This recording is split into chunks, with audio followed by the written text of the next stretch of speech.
18-inch rims for 2021 will be retained for 2022, and also 4 specifications of Formula 2 tyre. Travel tyres on this car at the moment, and that's because all tyres are delivered to Formula 2 teams and drivers on the race weekend. There'll be 5 sets of dry weather tyres available for both sprint and feature races. 3 sets of the harder or prime tyres and 2 sets of the softer or option tyres.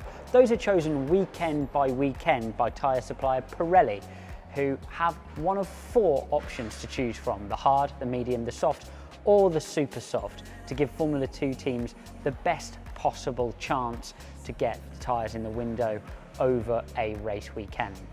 There's a massive difference between the construction, how the tyre is built, and also the compound, the rubber of which the surface of the tyre is made, between Formula 2 and Formula 1.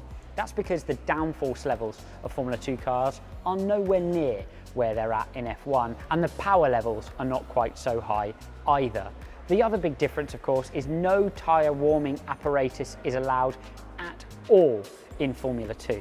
So tyres need a very, very different compounded construction to be able to work from absolutely cold in the pit lane to delivering at working temperature on the track.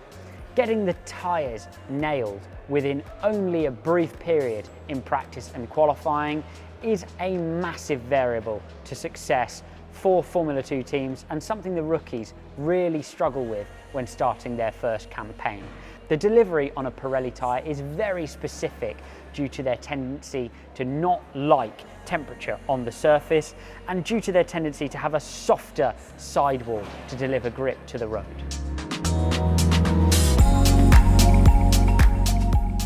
Braking in Formula 2 is run through a dual hydraulic system with no power assistance like you would get in your road car, making the force on the pedal very, very hard for the driver and actually quite physical in terms of maximising braking performance.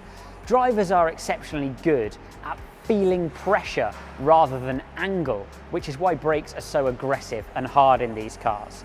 The hydraulic system is driven by the cylinders behind the pedal box, which provide a hydraulic pressure all the way through to the 4 wheels of the car in what's called the braking balance or bias, the separation of braking between the front and rear wheels.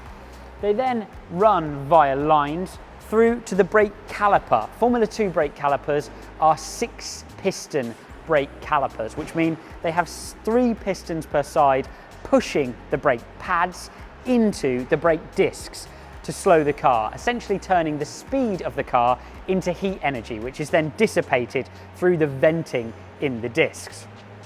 Formula 2 brakes are carbon fibre, and the pads are carbon fibre too.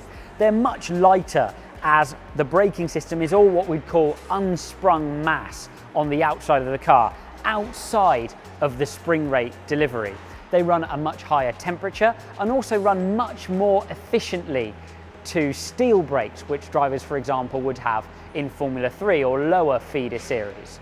What they don't do, though, is perform very well when they're cold, generating quite a big learning process for drivers coming into the category for the first time, as when they press the brakes straight out of the pits, really, absolutely nothing happens. A shock for the debutants, certainly, when they get out on track for the first test.